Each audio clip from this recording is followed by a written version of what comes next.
성적인데요.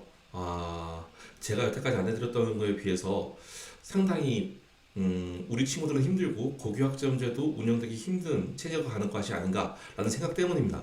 하지만 어쨌든 입시 그대로 받아들여야 되겠죠. 그렇지만 우리가 어떤 것을 신경 써야 되는지 좀 생각을 해봐야 될 거예요. 그래서 오늘은요 간단하게 2028년도 대입 어떻게 정리가 된 거냐 설명을 드릴 거고요.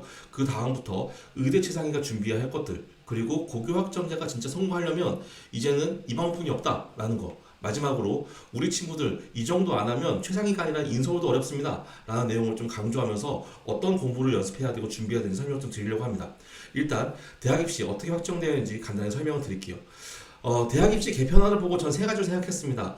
고교학점제를 운영하는 학교가 과연 잘 돌아갈 수 있을 것인가? 그리고 대학이 정말 이 부분에서 수용할 것인가? 마지막으로 나는 어떤 공부를 해야 될 것인가? 라고 생각을 했었거든요.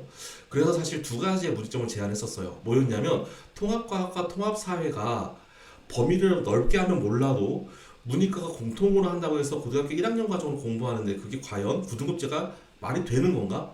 이거 이러다가 고3 때 통합과학, 통합사회를 공부하고 앉아있는 판이 될 수 있다라는 경고가 하나 있었고요. 두 번째로는요, 진로 선택 과목, 융합 선택 과목을 만약에 5등급제라도 진행을 한다? 이러면 우측을 선택해서 골라드릴까? 라는 우려가 있었습니다. 그런데 저 부분 중에서 융합 선택 과목의 일부만 변경이 되고 나머지 변경이 안 되었네요. 그래서 우리 친구들한테 부담이 생겼습니다. 자, 이대로 운영된다면 이라고 제가 이런 말씀 드렸었어요. 뭐냐면 대학은 엄청 좋아할 겁니다. 왜냐하면 볼 게 많으니까. 그런데 볼 게 많다는 건 우리들은 보여줄 게 많아야 되는 거잖아요. 자, 우리 친구들이 할 게 많아졌습니다.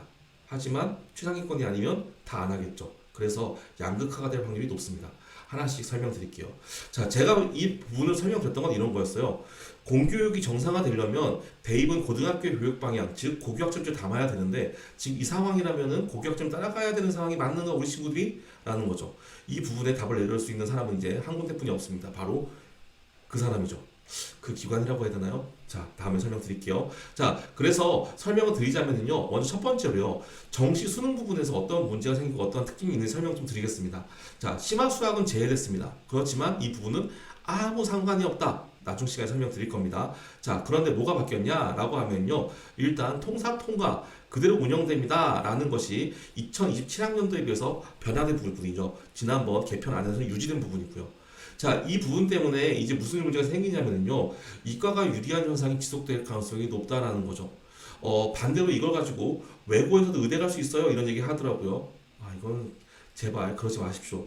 자, 통합사회하고 통합과학. 과연 일단 통합과학부터 생각해보죠. 문과이과 누가 잘할까요? 답이 나오지 않나요? 그런데 반대로 생각해보죠. 통합사회하고 통합과학 중에 통합사회. 문과가 잘할까요? 이과가 잘할까요? 물음표이지 않나요? 여기서부터 답이 나올 수 있습니다. 자, 그 다음에 더 하나 문제가 생겼어요. 바로 범위인데요. 과연 대학에서 저 부분, 그리고 이 부분, 어떤 부분이냐면 지금의 미적분 기하에 해당되는 부분들, 그리고 지금의 물화생지2에 해당되는 부분들, 저 부분을 안 듣고 저 부분의 성적이 얼마인지 모르고 문과하고 이과가 같이 할 수 있는 정도의 실력, 범위만 가지고 과연 대학이 우수한 대학이라고 하죠. 그 대학이 우리 친구들 뽑을 수 있을까요? 예를 들어서 생명과학 원을 들었는지 안 들었는지도 모르고 통합과학만 잘한다고 의대에서 선발할 수 있을까요? 문제라는 거죠.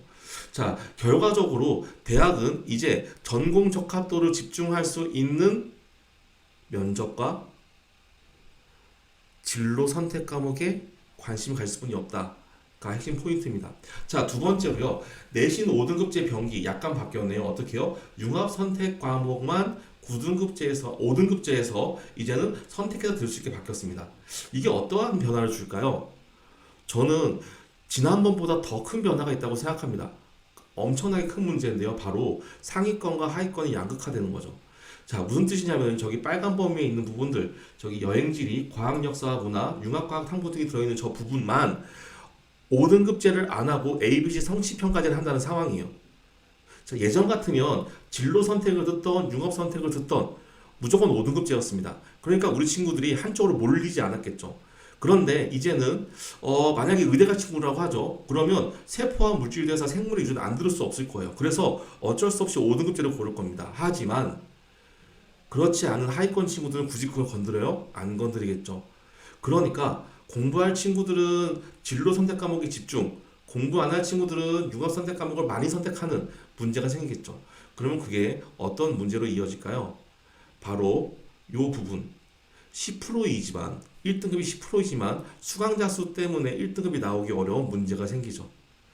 그리고 이 부분에 수업을 들어가야만 하는 꼭 들어야만 하는 친구들 같은 경우엔 이제 심화수학, 심화영어, 물화생지 2 지금에 해당되는 이 범위들을 엄청나게 열심히 공부해야 될 필요가 있을 겁니다. 자, 오늘 첫 번째 시간이었는데요. 다음번에 세 가지의 내용들을 더 추가적으로 안내드리겠습니다.